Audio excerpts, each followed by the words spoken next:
Summary of the Coworker written by Freida McFadden. Chapter 1. The morning at Vixt, the nutritional supplement company where Natalie and Dawn worked, unfolded with an unusual sense of disquiet. Dawn Schiff, the epitome of punctuality and routine, was conspicuously absent from her desk. Natalie, her cubicle mate, couldn't shake off the feeling that something was amiss. Dawn's meticulously timed habits had become an integral part of the office ambience, and the sudden disruption left Natalie uneasy.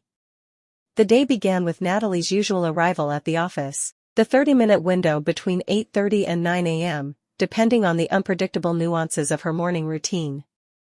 As she entered the vast office space, the click of her red heels resonated against the linoleum floor. Passing by Dawn's vacant cubicle, Natalie's hand instinctively raised in greeting, only to be met with emptiness. Dawn's absence was not just an irregularity in her routine, it was a disturbance in the cosmic order of Vixt.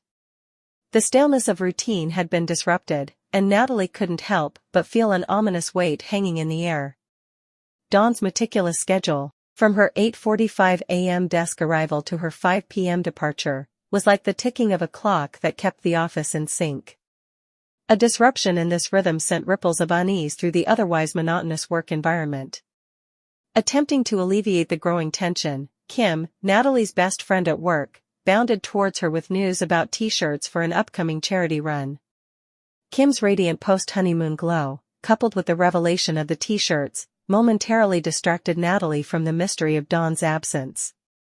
However, the news of the t-shirts couldn't entirely eclipse the growing concern that had settled over Natalie like an impending storm.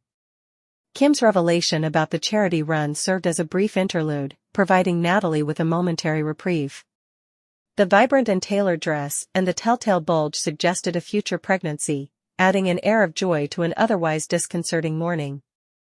Natalie, albeit distracted, expressed genuine happiness for her friend. Yet, the weight of Dawn's absence lingered, overshadowing even the most joyful of distractions. With the t-shirt news shared, Kim and Natalie headed to the conference room where the boxes of shirts awaited. A momentary relief washed over Natalie as she inspected the teal t-shirts, confirming their timely arrival for the upcoming charity run. The 5K event, aimed at benefiting cerebral palsy research, had been a project close to Natalie's heart, and the successful arrival of the t-shirts was a small victory amid the growing uncertainties. As they sifted through the t-shirts, discussing logistics and distribution plans, Natalie couldn't shake off the nagging worry about Dawn. Kim, however, remained nonchalant about Dawn's absence, attributing it to a mere delay in her routine. Unbeknownst to Kim, Natalie harbored deeper concerns, fueled by an unusual email from Dawn the previous day. The email, a departure from Dawn's usual communication style, requested a meeting at the end of the workday regarding a matter of great importance. However, Natalie's hectic schedule had prevented her from attending the meeting, and by the time she returned, Dawn had already left. The cryptic nature of the email lingered in Natalie's thoughts, adding another layer of uncertainty to the unfolding situation. Returning to her cubicle, Natalie's focus shifted back to Dawn's absence. The sense of foreboding intensified as she noticed an unfamiliar object on her desk, a small turtle figurine. Memories of a previously shattered turtle gifted by Dawn resurfaced, emphasizing the peculiarity of the situation. The incongruity of the new turtle puzzled Natalie, as Dawn had left the office before her the previous day. Picking up the figurine, Natalie examined its geometric patterns and felt the smooth surface between her fingers. However, the peculiar discovery took an unsettling turn when a dark red substance stained her fingers upon contact. The metallic scent and color of the substance added a sinister dimension to the mystery, intensifying Natalie's growing unease. As Natalie grappled with the implications of the stained fingers, the ringing phone on Dawn's desk drew her attention. Instinctively, she answered the call, deviating from her usual responsibilities. The caller, however, remained silent, with only ragged breathing audible on the other end. Just as Natalie contemplated hanging up, a tortured female voice uttered two chilling words, "Help me." The abrupt termination of the call left Natalie in a state of shock, her senses heightened by the haunting plea for assistance. The narrative pivoted into a suspenseful atmosphere as Natalie grappled with the implications of the distressing call. The enigmatic circumstances surrounding Dawn's absence and the unsettling phone call fueled Natalie's growing apprehension. The office, once a realm of structured routine, now morphed into a breeding ground for speculation and concern. The mysterious call replayed in Natalie's mind as she considered the possible meanings behind Dawn's cryptic request for help. The phrase "a matter of great importance" echoed, intertwining with the unsettling events unfolding around her. The juxtaposition of Dawn's peculiar habits and the sudden plea for assistance created an eerie backdrop, leaving Natalie on the edge of an unknown abyss.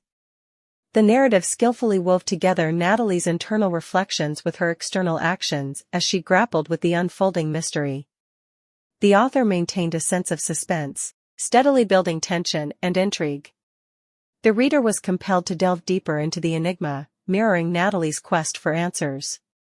The missing Dawn Schiff had transformed from a mere absence in the office into the focal point of a mysterious and potentially ominous narrative. The protagonist's journey to unravel the truth became an exploration of hidden facets within the seemingly mundane office setting. The inclusion of subtle details, such as the turtle figurine and the dark red substance, added layers to the narrative, contributing to the overall sense of unease and anticipation. In conclusion, the narrative masterfully combined elements of mystery, suspense, and psychological tension, drawing the reader into a compelling exploration of the unknown. The careful crafting of details and the gradual revelation of the storyline contributed to a gripping and immersive reading experience, leaving the reader eagerly anticipating the unraveling of the enigma surrounding Dawn Schiff. Chapter 2. Natalie found herself immersed in a disconcerting silence, the dead receiver a tangible reminder of the urgent plea that had echoed through it. "Help me." The words haunted her, leaving a sick feeling gnawing at the pit of her stomach. It sounded like Dawn, her coworker, but the ambiguity of only 2 words left Natalie grasping for answers. Whoever had called sounded panicked, desperate, and the abrupt disconnection only deepened the unease that settled within her. The dead line had transformed into an ominous dial tone, a chilling echo of the connection that had been abruptly severed. Natalie's initial assumption that Dawn might be running late or facing a minor inconvenience began to crumble. Instinctively, she reached into her purse, retrieving her phone. Selecting Dawn's contact, she dialed, each ring amplifying the anxiety building within her. Yet, there was no response, only the monotone voice of Dawn's voicemail. "You have reached the cellular phone of Dawn Schiff. I am not available to answer your call at this time. At the beep, please leave your name, a callback number, an alternate contact number, and your reason for contacting me." Deciding against leaving a voicemail, Natalie opted for a text message. "Hey Dawn, everything okay?" The screen remained devoid of the anticipated typing bubbles, intensifying Natalie's concern. The urgency of the situation compelled Natalie to seek guidance, and Seth Hoffman, the manager of the Dorchester branch, became her point of contact. Seth had granted Natalie a considerable degree of autonomy, trusting her to deliver results. She rapped on Seth's partially open office door, a mixture of worry and determination in her eyes. "Hey, Nat. What's up? Everything okay?" Seth's mid-40s demeanor concealed a youthful look that had once sparked office giggles. "Not exactly," Natalie confessed, her uncertainty evident as she hovered in front of his desk. Expressing her concerns without appearing overly alarmed proved to be a delicate balance. "Did Dawn call out sick today?" Seth's dark eyebrows shot up in surprise. "No. She didn't." "Why? She's not here?" The concern etched across Natalie's face deepened. "I haven't seen her." Seth's response lacked the anticipated worry. "Huh." Natalie felt a surge of desperation. "I called her, and she didn't pick up. Also, Dawn's phone was ringing, and I picked it up." The person on the other line said, "Help me." Seth's casual demeanor persisted. "Okay, so what did they need help with? Product information? A customer complaint?" Natalie, frustrated, exclaimed, "No, you don't understand. It sounded like they were in trouble, and I think it was Dawn." Unmoved, Seth suggested, "She's probably having car trouble. Did she mention what she needed help with?" No, she just said help me and hung up. Seth's lack of concern puzzled Natalie. So, she's having car trouble or something? Did she tell you what she needed help with? Natalie's uncertainty grew. No, she didn't. Seth's response lacked urgency. Well, just call her back and ask what she needs help with. I have. She's not picking up. Seth, seemingly unfazed, dismissed the severity of the situation. I'm sure she's fine. What could have happened? I don't know, Natalie admitted, fighting the urge to bite her nails. Maybe she was in an accident. Attempting to reassure her, Seth suggested, let me give her a call. Relieved, Natalie watched as Seth dialed Dawn's number. Her eyes inadvertently drifted to his left hand, where a recently missing wedding ring left a visible tan line. The absence of a photo with his wife on his desk did not escape her notice, but she pushed aside the curiosity for more pressing matters. Seth's call to Dawn went unanswered, leading to her voicemail. Hey, Dawn, he said, his tone conveying mild concern. We haven't seen you at work today, and I wanted to know what's going on. Is everything okay? Give me a call as soon as you can. Disconnecting, Seth reassured Natalie, not picking up. But she'll call back. Natalie, unconvinced, returned to her cubicle, her mind grappling with the unsettling events. The turtle figurine on her desk stared back at her, its vacant eyes reflecting her inner turmoil. Seth's comment about her appearance echoed, prompting her to inspect herself in a compact. Despite her efforts to maintain composure, her sallow skin and lifeless hair betrayed the internal turmoil. Unable to shake the frantic edge in the caller's voice, Natalie contemplated her next move. The unresolved tension lingered as she considered the unusual absence of her reliable coworker. The suspense heightened, setting the stage for a potential turning point in the unfolding drama. As Natalie immersed herself in her thoughts, the clock on her desk ticked away the seconds, each passing moment intensifying her concern. The unanswered questions loomed large: where was Dawn, and why had she called for help? The realization that Seth, her usually supportive manager, seemed uncharacteristically dismissive added to Natalie's sense of isolation in this perplexing situation. The cubicle walls seemed to close in on Natalie as she battled conflicting emotions. She weighed the options before her: wait for Dawn to show up, as Seth suggested, or take matters into her own hands. The latter option beckoned, fueled by a growing unease that the situation might be more serious than initially perceived. With determination in her eyes, Natalie decided to confront Seth again. She needed reassurance, guidance, and most importantly, action. Rapping on Seth's door, she entered without waiting for an invitation. Seth, we can't just wait. Something is off, Natalie asserted, her tone firm. Seth glanced up from his desk, his previously relaxed demeanor replaced by a furrowed brow. Nat, I understand you're worried, but we can't jump to conclusions. Dawn could have a valid reason for being late. Natalie, undeterred, pressed on. But what about the help me on the phone? We can't ignore that. It sounded urgent, like something was seriously wrong. Seth sighed, leaning back in his chair. Nat, people say things in the heat of the moment. It might not be as dire as it sounded. Dawn is probably dealing with a personal issue, and she'll be here soon.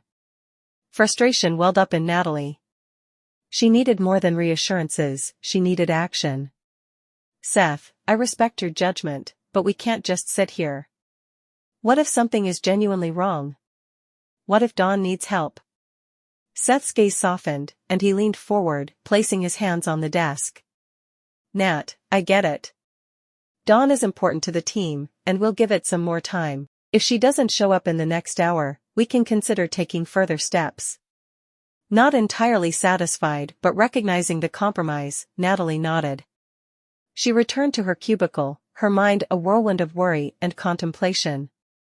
The passing minutes felt like an eternity, each tick of the clock heightening her anxiety. As the clock struck another hour, Natalie couldn't bear the uncertainty any longer. Determination replaced indecision. She stood up, marched towards Seth's office, and without a second thought, pushed the door open. Seth, we can't wait any longer. We need to take action, Natalie declared, her eyes unwavering. Seth sighed, realizing the gravity of the situation. All right, Nat. What do you suggest we do? A sense of responsibility washed over Natalie as she outlined her plan. We need to contact the police. I know it might seem drastic, but Dawn's call for help can't be ignored. We have a duty to ensure her safety. Seth hesitated, but the urgency in Natalie's voice resonated with him. Okay, let's make the call.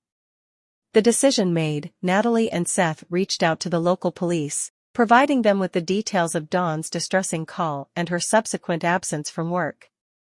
The dispatcher assured them that they would dispatch an officer to check on Dawn's well-being. The waiting game resumed, but this time it was different. The sense of action had replaced the passive waiting, and Natalie found a modicum of reassurance in knowing that help was on the way. Minutes stretched into an agonizing wait, the tension in the office palpable. Finally, a police officer arrived, introducing himself as Officer Anderson. He listened attentively to Natalie and Seth's account of the situation. The urgency in Dawn's call for help resonated with him, and he assured them that they would conduct a welfare check on Dawn's residence. As the officer left, Natalie's mind raced with a mix of hope and fear. The decision to involve the police brought a sense of validation to her concerns, but the unknown fate of Dawn lingered like a shadow. The office, once a place of routine and familiarity, now felt charged with the weight of the unresolved situation. The minutes turned into hours as Natalie, Seth, and the rest of the office waited for an update from Officer Anderson. The air was thick with tension, and each passing moment seemed to amplify the collective unease. Finally, Officer Anderson returned, his expression conveying a mix of relief and concern. We found Dawn, he announced, capturing everyone's attention. She was involved in a car accident on her way to work. Thankfully, she's conscious, but she's been taken to the hospital for further evaluation.